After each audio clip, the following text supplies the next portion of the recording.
Further discussion. Commissioner Rockwell. There we go.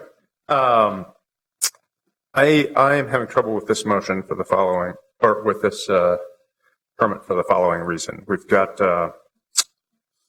required findings for the alteration of non-conforming use, that the enlargement, expansion, relocation, structural alteration, or intensification will be compatible with adjacent property in the neighborhood. I think that the staff report and the neighborhood association letter both point out that this development is better than the existing development, but the required finding is not that it's more compatible, it's that it's compatible. And the neighborhood is in a pedestrian overlay district. And the first prohibition in the pedestrian overlay district language is of drive-throughs. It's in a place with very, very high pedestrian counts, highest pedestrian counts other than the University of Minnesota in downtown. It's got bicycle counts that are the fourth highest bicycle counts in the city in the 2014 bicycle counts. Has two of the top four busiest bus routes in the city of Minneapolis. Comes to the Uptown Transit Center. High frequency routes. And those are just two of many, many routes. And then there's the basic feel of the neighborhood, which is that this is it's a walkable neighborhood. That's the goal of our city codes. It's the goal of the Uptown Small Area Plan. I think I'd have a more nuanced opinion than just wanting to deny this. Perhaps if I thought the fate of the business were on the line, I don't think the fate of Wells Fargo is on the line. I also don't think the fate of this branch is on the line with a drive-through.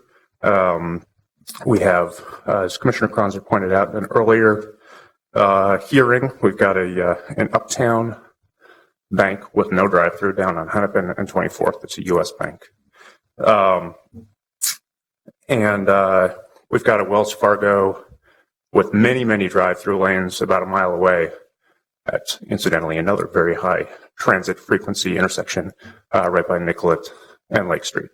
So those desperate for a drive-through can scoot up Lake Street a little bit. The existing building was built in 1973, so it's been there for 42 years. And I worry that we set precedent for another half century by approving a drive-through here. I know that this is pushing the business a little bit, and I realize that. But our charge here is to realize those city plans and visions. And the city laid out a vision to attract a changing workforce, changing talent base, and it's our legal duty to help realize that vision. And I think the vision, under my interpretation, it again does not say that the non-conforming use will be more compatible than existing uses. It says it will be compatible. So I know that this proposal comes after a lot of work and negotiation with city staff and with Stantec and Wells Fargo. And I think that compromise is a big part of what we need to do here. But I think there are compromises in here, which I think are good compromises to make. Uptown Small Area Plan calls for no one-story buildings. This is a one-story building. It's a business. Wells Fargo doesn't want to get in the real estate business and have residents on top. I can respect that. But this seems like it alters the character for too long a time. And I think it's a legally unsupportable motion. All right, thank you. Is there anyone else? Commissioner Magrino, did you have something to add? I guess I would say, just for the record, I don't oppose it quite as strongly as Commissioner Rockwell. But, we've sort of had two of these now in the past few months where we've had drive-in banks and, in prime spots on commercial corridors. And I hope that we can sort of do something with the zoning code to avoid this coming up again in the future. All right. Does anyone else have anything to say? Commissioner Rockwell.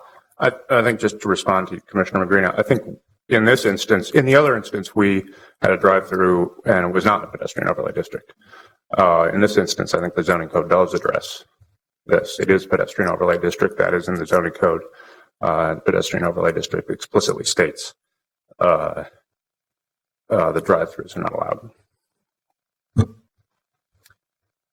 Okay. Well, if no one has anything else, clerk, please call the roll. Bender? Aye. Gisselman? Aye. Cronzer? Aye. Magrino? Aye. Rockwell? Right. Slack?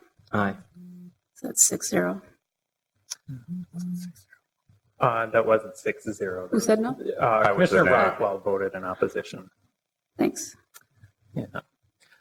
Next, we have 3 more variances. The first one is related to the number of parking spaces. Commissioner Slack. I move staff recommendation for item B and item C to deny applications for variances. And is there a second? Motion and a second. Further discussion on the motion to deny variances B and C. Commissioner Gisselman. I'm going to vote no on this motion. And again, it's particularly relating to the denial of the variance regarding the parking requirement, just because, again, I don't have a perfect number for what I think is more appropriate, but I'm just concerned for the reasons that I stated before regarding the 17 spaces. And particularly, I think in that area of Uptown, as one of the speakers pointed out, it is going to push some of this parking that had existing space to park previously onto the city streets and the neighborhoods. And I think that's an unfortunate result. All right. Any further discussion on the motion? Commissioner Bender.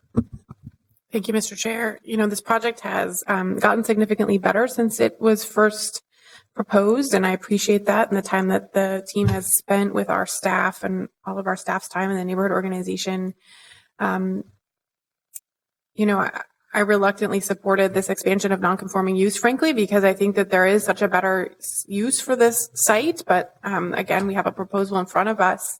But I will be supporting this motion to deny the parking requirement variance. I think you can see it both ways. You know, there's an argument that the space is there and it could be used for parking, so why not? But I do think, you know, we've made so many other compromises at this corner in a place that, as Commissioner Rockwell very eloquently summarized, all of the policy guidance is telling us that we envision this area to be more transit-oriented, walking and bicycling focused. And it's we're transitioning, you know, we certainly are. There's certainly a lot of folks in this area who drive. I live very close by here. But there is a huge, I mean, this is one of the most walkable parts of the city. And so I think I support staff's recommendation on this item. And I'll quickly address the motion to deny the variance related to the height and area of the wall signs. I do think, especially since the signs as they are proposed are not too far outside of what the code allows, and there's certainly ample opportunity to display signage on this property. So I don't think the case can really be made that there are practical difficulties related to those wall signs. So just wanted to address that. Is there any further discussion on the motion? If there is none, clerk, please call the roll. Slack? Aye. Rockwell? Aye. Magrino? Aye. Cronzer? Aye. Gisselman? No. And Bender? Aye. So that's 5-1.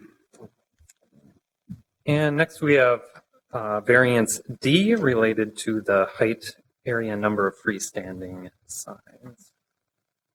Commissioner Slack. I'll make a motion to approve staff recommendation. Right, we have a motion and a second. Is there any further discussion? Seeing none, clerk, please call the roll. Bender, Aye. Kisselman, Aye. Cronzer. Aye. Magrino, Aye. Rockwell, Aye. Slack. Aye. 6-0. And item E is the site plan review. I will make a motion to approve staff recommendation for item E, site plan review. All right, we have a motion and a second to approve item E, and there are 8 stated conditions there. Is there any further discussion? Seeing none, clerk, please call the roll. Bender, Aye. Kisselman, Aye. Cronzer, Aye. Magrino, Aye. Rockwell, Aye. Slack. Aye. 6-0. All right, and that motion carries.